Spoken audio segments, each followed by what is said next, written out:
só toca, mas fala também, e muito. E vocês vão ouvir hoje esse músico, grande músico, Kenny G. Ele vai estar com a gente em Gente de Expressão. And I hope I see you all soon. Why your friends call you G-Man? Why do they call me G-Man? It's probably easier than my real last name, which is Gorlick. So G-Man. It's been a nickname since I don't remember, since I was in school. So G is an important thing for you to be G. It's something that you identify yourself as this. They do. They do. I don't. Are you a superstitious person? Do you have any ritual to start your shows? No. Before you play something, do you have any ritual in your life? No. Nothing at all? No, I don't. It doesn't work for me. I just like to do each song, or each night when I perform, it should be a little different. I mean, some nights there's no one comes backstage and I just sit by myself. Other nights I might be talking to somebody and then grab my saxophone and just walk out and start the concert without even touching it, without warming up. When did you find out that you were a musician? I think when I was in high school, 17 years old, I think I knew I was going to do it because I played a concert with a professional band, Barry White, and his Love Unlimited Orchestra did a concert in Seattle, and they needed some local musicians to fill up the spots in their band. They traveled, but they didn't travel with everybody. Now I was only in high school, but for some reason I was called in to fill in and play a spot. Before that, you've never had any contact with music? No, I was in school, yes, but not outside of the school. So I went in front of a real audience, played, and But when did great. you start playing? When did you find out that, oh, I can't play this, I have this touch? Well, I did. In school, I was always one of the best saxophone players in school, but I never thought that I didn't know I was going to really go on until I did that one concert that I was telling you about, because from there I got so many accolades and so much encouragement that I thought, I guess I'm pretty good. I guess I'm good enough to be a musician now. Do you remember your first day that you touched this? Yeah, I do. I remember putting the saxophone together for the first time. Why? Why the sax, for instance? I was watching television and saw someone playing the saxophone on television on the Ed Sullivan Show, and I thought that it was thought it was an instrument that I could play. I thought I'd like to try it, and I got one to try, and it wasn't this one. It was a curved, an alto saxophone, and I put it together, blew into it, and I was pretty good. Just right off the bat, I could make a good sound.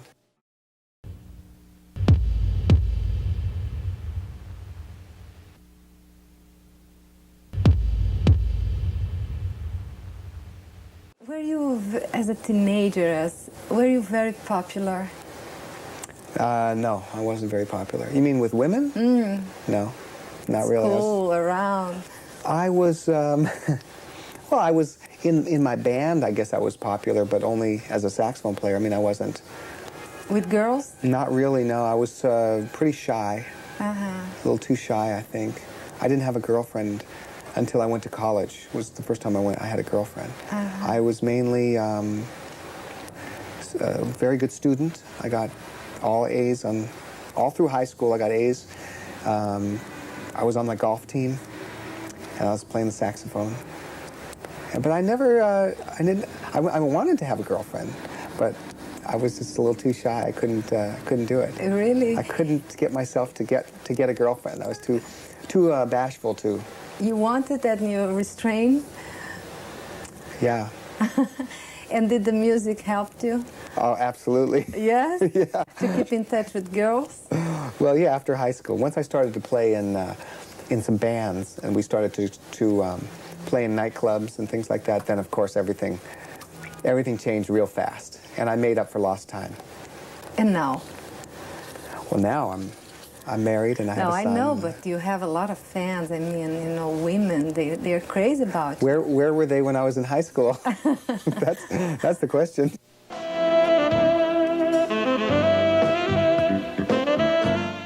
I had fun. I was always a happy kid. At least my mother used to tell me that I was always happy. And I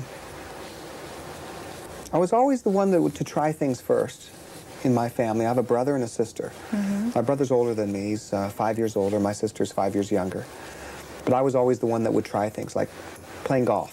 I started golf, and then my brother started golf. I started skiing, and my brother started skiing. You go first. I always went first, even though he was, you know, quite a bit older than me. But I had fun, enjoyed myself.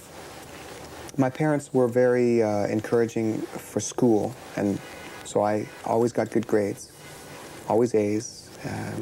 Math was easy for me. Everything was easy. Did you feel alone? No, not really. No, I had lots of cousins, and I always had my saxophone, so. This is something that, you know, make a boy, as a teenager, a boy, even if you don't have a girlfriend, for instance, makes you be complete? What, the saxophone? It was for me. I used to go down into the bathroom downstairs in our house, small bathroom, I mean, much smaller than this room, just a little corner. And I would practice there for hours every day. After school, I'd come and take my horn, close the door, look in the mirror, and practice, and watch myself practice all the time.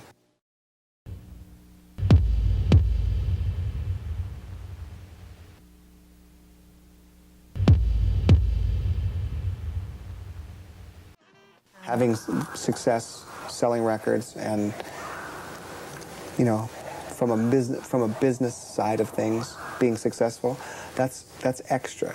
But for me, I play the saxophone because I like playing the saxophone, not because when I played it I knew that I would be great and I could go on to bigger and better things. I love it.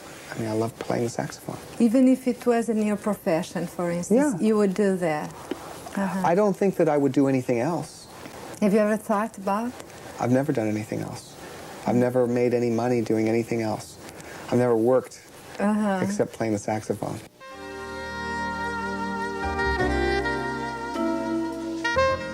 Well, I can always, sometimes I think about being back in high school when I'm playing my concerts and I'm standing in front of people and playing. It's very exciting, and there's a lot of people out there, and I think about back in high school when not that many people were very interested in me and what I was doing, and it makes me really appreciate what I have. It makes me appreciate the life that I have now, and I don't take it for granted because it wasn't always like that. The music, for instance, is there is an influence of some suffering or some romantic stuff, you know, he went through. It's not your case, or you have some of these?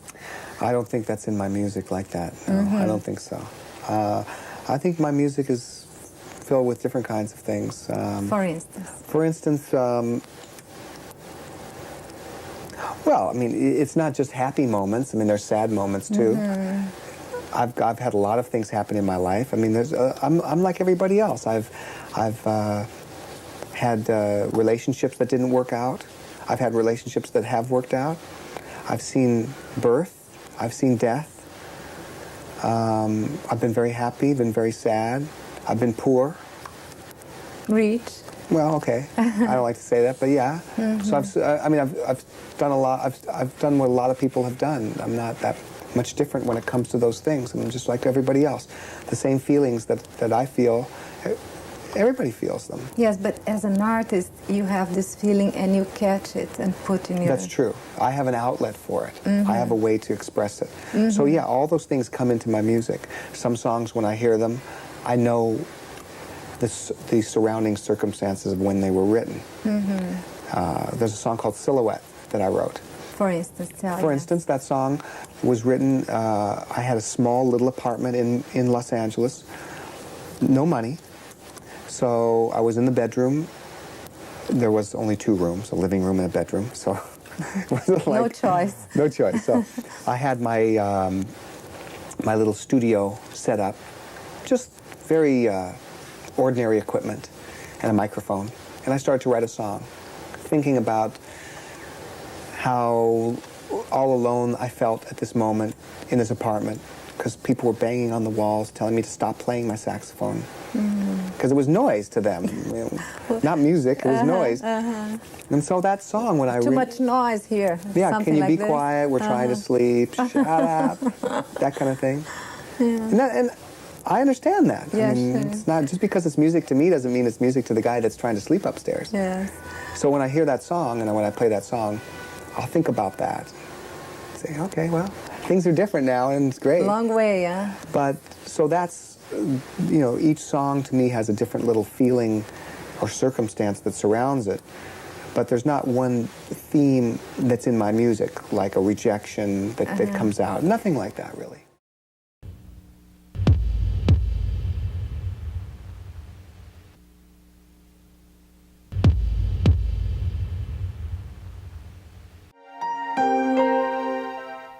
I'm one of the lucky people. It just turns out that the kind of music that I like and that I play, it becomes commercial. I don't know why. It's great that that happens, but that isn't the intent. What do you think while you are playing? Well, most of the time, if I'm doing my job right, I don't think about anything. I'm just part of the music. Sometimes maybe when I'm not quite in the frame of mind that I'm supposed to be in, sometimes I'll start thinking about things that are more tangible. But that gets in the way of the music. Like I might be thinking about, I see somebody's face there and they're looking at me and they're not smiling, and I think, wonder why they're not smiling at me. But I shouldn't be thinking about that because I should be playing the music. Or I might think about, maybe I'm not sure about what I'm wearing, if it's the right shirt or the right suit. I think, maybe I should have worn something else, and I'm thinking about that. And that's not a good thing, but sometimes that happens. They say that a musician is someone completely out of this world. Is that the way you feel? When I'm doing it right, it's the way I feel, yeah. Because then nothing else means anything. When we're playing the music and it's really perfect, and between myself and my piano player and the drummer and the bass player and the guitar player and the percussion player, we have something going on that's big. And it might just be one note played the right way. And you just don't know how that's going to happen. You were also, as well, a pilot. You said you like to fly. There is a relation between fly and play? There's somewhat of a relation. When I'm up flying, of course, I can see beautiful perspective of the world. I see the world differently. It's very cool to be able to recognize parts of the country just because I've seen that mountain or that lake and I know where I am, and I know if I go over here I'm going to see this. And it's like driving down the street, but just high up in the air, and it feels good, and a sense of freedom and flying.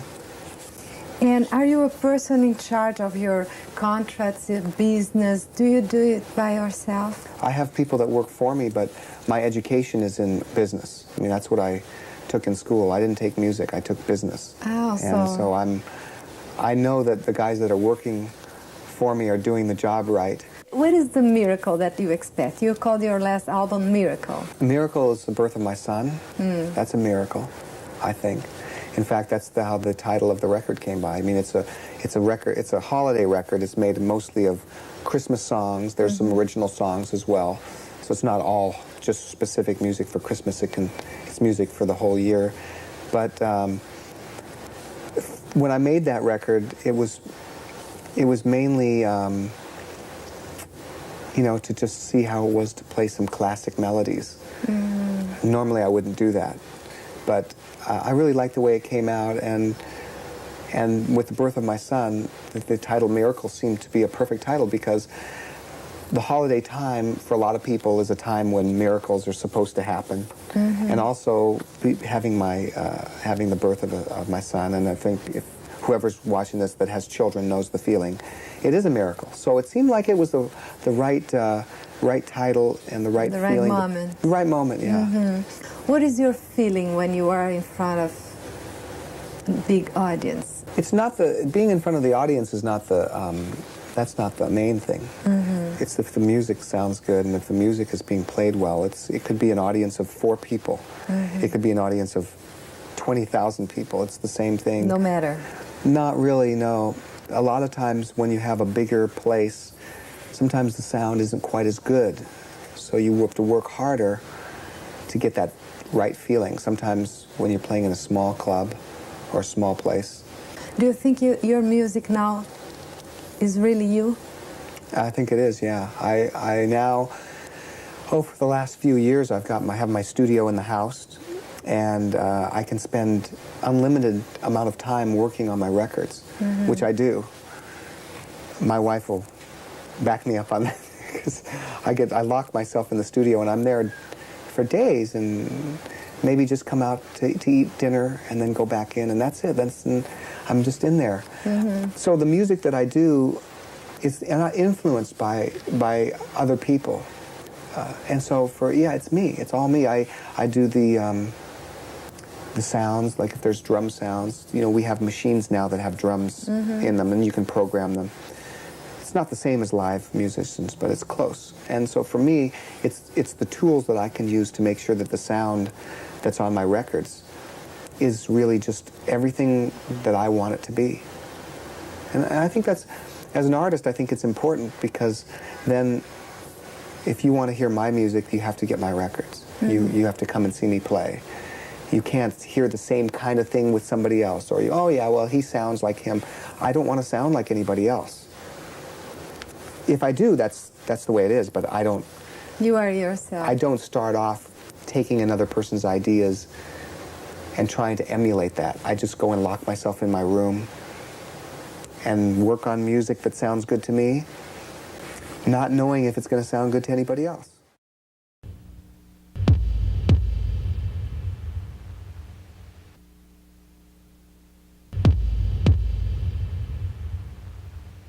Kenny, are you a romantic person? I think I am. In what way, for instance? What do you define?